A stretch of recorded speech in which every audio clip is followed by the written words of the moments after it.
De volta, agora o terceiro bloco e último do nosso programa. Você pode participar. Temos nosso Twitter, Facebook e Instagram. Você coloca lá, Cenário Político TCM, é facinho de achar. Você passa a seguir a gente, manda sua mensagem, fica participando. E temos também o querido WhatsApp, né? O preferido de todo mundo, 8802-8979. Participe do programa de hoje com a gente. Agora a gente já traz, Carol, a agenda dos candidatos à Prefeitura de Mossoró para amanhã, quarta-feira, dia 21 de outubro. Nesta quarta-feira, 21 de outubro, o candidato Alisson Bezerra, às 8 horas, faz caminhada no Santo Antônio. Às 3 da tarde, caminhada no Belo Horizonte. A candidata Cláudia Regina, às 9 horas, faz visita à empresa. 10 e 15 horas também visita à empresa. Às 5 da tarde, Casa 25 no Nova Vida. Às 5h30 da tarde, Autoblitz com panfletagem nas ruas e avenidas do bairro Redenção. A candidata Isolda Dantas, às 9 horas, faz reunião com a Associação de Pais e Amigos dos Autistas de Mossoró e região.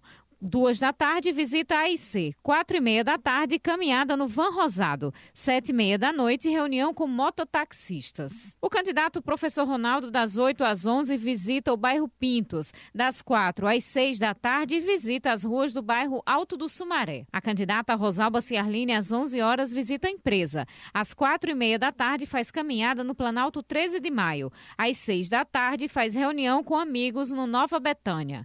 A candidata Seição não enviou a agenda até o fechamento da edição. Tudo certo? Nomes, agendas devidamente divulgadas. Vamos aqui agora para a participação do povo. A gente tem uma pergunta aqui para o doutor Olavo Hamilton. É uma assessoria jurídica, viu, aqui para candidato, doutor Olavo. A gente tem... Vou ler aqui a mensagem. Aqui é Ramiro. Gostaria de tirar uma dúvida com o doutor Olavo. Sou candidato a vereador, porém, recentemente tive candidatura indeferida por motivo de prestação de contas na última campanha que concorri, em 2018. Gostaria de saber se tenho direito a recurso e se, enquanto aguardo, posso continuar concorrendo e se o meu voto será contado. Ramiro, boa noite. Você tem, sim, direito a recorrer, se ainda houver prazo para isso. Enquanto não for julgado em definitivo, você pode sim fazer campanha e seu voto será contado se você conseguir reverter essa situação. Mas, de qualquer forma, você terá conhecimento de quantos votos teve. Agora, se esses votos serão validados ou não, depende do resultado do seu recurso. Pergunta semelhante vem de João Paulo Marques. Ele questiona como é que é o andamento desses indeferimentos aqui na primeira instância, no TRE, e como é que tem aí a sequência justamente esses estágios desses indeferimentos. A justiça eleitoral costuma ser muito rápida, principalmente em situações que digam respeito a registro de candidatura. Então, julgado em primeira instância, se pode recorrer para o TRE, depois para o TSE e, se envolver matéria constitucional, se pode levar até o Supremo Tribunal Federal. Até o TRE, o trâmite é muito rápido. Quando chega no TSE, Tribunal Superior Eleitoral, costuma demorar um pouco. No Supremo também. Quero só abrir um parêntese aqui para mandar um alô para a Jane Azevedo, que está participando aqui com a gente. Como sempre, um grande abraço para você, Ivan Núvio. Saudade, não perco mais nenhum cenário político. Muito obrigada, querida Jane, pela sua participação, pela sua audiência. Que bom ter você de volta aqui acompanhando a gente diariamente. E voltando agora fecha parênteses e volta com o doutor Olavo, certo? Doutor Olavo, disparo de mensagens em massa. O que é que existe de regulamentação e de regramento em relação a isso? E quais são as consequências de determinadas mensagens disparadas em massa? Carol, não pode. Disparar em massa, vamos dizer o que é disparar em massa. Disparar em massa seria a utilização de robôs, né, que façam disparos para muitas pessoas ao mesmo tempo, ou então de qualquer tecnologia que sirva para mandar para várias pessoas ao mesmo tempo a mesma mensagem favorecendo determinado candidato ou criticando outro candidato. Qual é o tipo de mensagem que pode ser disparada em conjunto, né? Aqueles disparos em listas de transmissão, isso é normal. o disparo também, que em grupos, mas desde que isso seja feito por pessoas, desde que se tenha o controle, desde que se saiba a origem, se saiba também qual é o candidato, qual é a coligação, ou seja, que tenha toda a identificação. Se burla isso ao ponto, por exemplo, de poder influenciar no resultado das eleições, pode-se configurar abuso e, na pior das hipóteses, pode-se chegar, inclusive, à cassação de uma candidatura ou da diplomação, de forma que o sujeito que venha eventualmente a ser eleito perca o seu mandato. Disparos em massa no WhatsApp, dificilmente a gente vê por aqui, né? Mas outras situações que envolvem aí as redes sociais, a gente observa bem, como, por exemplo, ataques de determinados apoiadores a determinados candidatos no Instagram, no Facebook, e como agir diante de situações que realmente as pessoas elas não medem palavras ali para diminuir determinado adversário.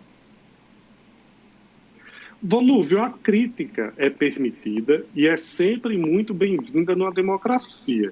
Mas o que acontece é que hoje em dia as pessoas perderam a noção do que é uma crítica e muitas vezes promovem agressões ou até situações que podem configurar crime, como ameaça, calúnia, difamação, injúria. Isso não é permitido.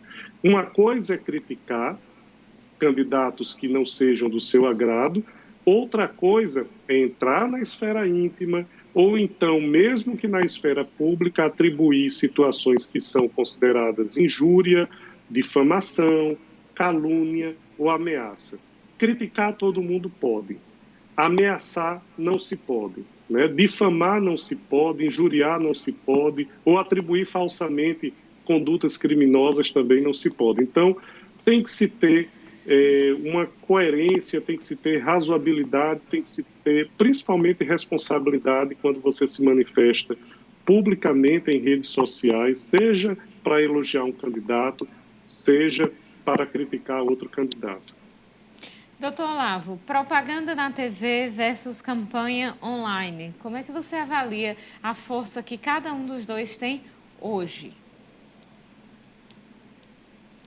Olha, eu gosto muito de citar o exemplo do presidente Jair Bolsonaro, que quase não tinha tempo de TV e se tornou um verdadeiro fenômeno nas redes sociais, ao ponto de ser eleito praticamente sem fazer campanha nenhuma, né? A TV sempre será muito importante, porque o trabalho da imprensa é muito importante. Mas hoje, principalmente pelo tempo curto que se tem do programa eleitoral gratuito ou obrigatório, ele assim, passa a ser inócuo frente às redes sociais. Eu diria que a TV ainda tem sua importância, mas hoje muito mais importante do que a TV é a movimentação nos meios digitais, nas mídias sociais e nas redes onde se é permitido fazer propaganda política. A gente percebe em algumas coligações que existe, né, uma atenção maior ali pelas assessorias jurídicas, as contábeis. O que isso representa para a segurança dos candidatos ao longo de todo este período eleitoral? De se dedicar ali à atenção e também recursos a esses profissionais. Basta dizer, Volúvio, que de 2008 para cá, todo candidato que tirou em primeiro, segundo e muitas vezes em até terceiro lugar, teve em algum momento sua candidatura questionada, seja por problemas jurídicos ou por problemas contábeis. Quando eu falo que não se deve ter um protagonismo do jurídico nas eleições, eu estou querendo dizer que advogados, juízes e promotores não devem aparecer mais do que os candidatos. Mas eu não estou dizendo que esses profissionais não sejam importantes para a lisura de uma eleição. Então, se você imaginar que de 2008 para cá sempre se questionou candidaturas, inclusive algumas vezes até se conseguindo cassação, pelo menos em primeira instância, e muitas vezes até definitiva, cassações definitivas, então você tem que realmente, ainda é muito importante a presença de um bom advogado, de um bom contador nas campanhas eleitorais. Isso é imprescindível. Sobre informações, sobre regras, vamos voltar para a questão das regras. O que é que pode em relação à propaganda paga na internet? A propaganda na internet e a propaganda paga deve ser direcionada para as redes sociais, para o impulsionamento em redes sociais. Agora, mesmo assim, ela tem todo um regramento. Tem que ficar muito claro quanto foi que foi gasto, quanto representou em impulsionamento, o CNPJ de quem está pagando, então também não é um liberou geral. Os próprios sites e perfis em mídias sociais devem estar registrados no sistema próprio do Tribunal Superior Eleitoral, de forma que se possa permitir a fiscalização por parte do Ministério Público, por parte do Judiciário, por parte das demais candidaturas e principalmente por parte do eleitor. Transparência é o que deve vigorar. E, Carol, eu nem me preocupo tanto com a propaganda dos candidatos nas redes sociais e a divulgação de sua candidatura na internet. O que mais me preocupa é a contrapropaganda, né? É quando se fala mal de outro candidato, é quando se cria, por exemplo, cards para circular em grupos de WhatsApp ou em Instagram para criticar determinados candidatos. Ou então, montagens que muitas vezes são maliciosamente feitas por apoiadores de uma determinada candidatura para macular outra candidatura. Isso sim que é muito mais complicado, porque é muito mais difícil de fiscalizar, muito mais difícil de saber a origem e tem um potencial para influenciar nas eleições muito mais do que a propaganda regular. É aquela velha história de que a propaganda negativa circula muito mais e muito mais rápido do que a propaganda positiva. Em relação a propagandas em sites de empresas ou órgãos públicos, pode? Não, é absolutamente proibido. Não se pode fazer esse tipo de propaganda nem em site de empresa, nem mesmo vincular o nome de empresa e muito menos ainda em órgãos públicos.